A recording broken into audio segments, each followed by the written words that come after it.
il ricordo critico, il ricordo è necessariamente il capire che le leggi razziali e il fascismo hanno portato alla disgregazione della società italiana, alla contrapposizione fra dei più verso i meno, verso i più deboli, e alla distruzione appunto di quel tessuto sociale che è quello che è invece la base per ogni progresso civile.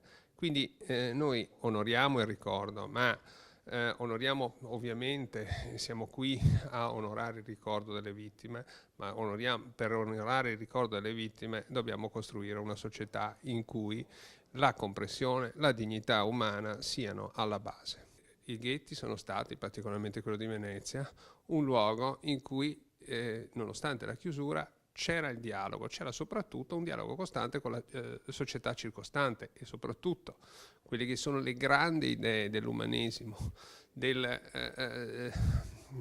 rispetto della persona, i grandi valori della tradizione ebraica sono quelli che, mescolati anche alla tradizione cristiana, hanno portato all'emergere di quelli che sono i principi base che noi riteniamo costituire il fondamento della società in cui viviamo. Questo è quello che non ci dobbiamo mai dimenticare. Nonostante l'esclusione, sono emerse dei fattori positivi, e questo è quello che noi ricordiamo. L'ebraismo nel Veneto ha creato una socialità culturale che raramente si può trovare da altre parti. Cioè sono più di 1000 anni che gli ebrei stanno nel Veneto e che nelle varie città, in varie maniere, eccetera, hanno accompagnato la vita cittadina.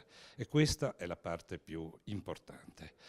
Poi è vero, anche il Veneto purtroppo ha fatto parte di una Repubblica di Salò e è stato invaso dalle forze tedesche, però anche in Veneto e soprattutto in Veneto ci sono stati anche dei grandi atti silenziosi o noti di eroismo da parte di persone che hanno tentato di salvare gli ebrei e non solo gli ebrei. L'ebraismo è un po' il canarino della miniera della storia, cioè ciò che è successo purtroppo nel tempo è un allarme che qualcosa possa ancora succedere, e questo è l'impegno che tutti dobbiamo mettere nel ricordare queste cose. Si dice alla fine di tutte queste cerimonie: ricordiamo perché non succeda più.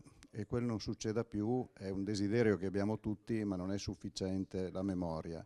Secondo me è necessario riprendere o avere una grande coscienza civica proprio per evitare che quello non succeda più, e quindi per alzare in tempo le antenne quando qualcosa va male e fermarlo prima che diventi peggio. Purtroppo dal 38 al 43 c'è stata la persecuzione, poi la collaborazione di tanti italiani che hanno aiutato i nazifascisti nell'arresto di italiani e nelle deportazioni. Per fortuna ci sono stati i giusti fra le nazioni sono persone che in cambio di nulla hanno rischiato la vita per salvare degli ebrei. E il nostro ringraziamento a queste persone è eterno. Direi che è importantissimo ricordare Giorgio Perlasca e altre figure di giusti. Lui ha lasciato secondo me un bellissimo testamento spirituale, che è una frase, una bellissima frase che lui disse a Mixer, un programma televisivo di tanti anni fa condotto da Minoli. A un certo punto Minoli gli chiede: ma perché bisogna ricordare questa storia?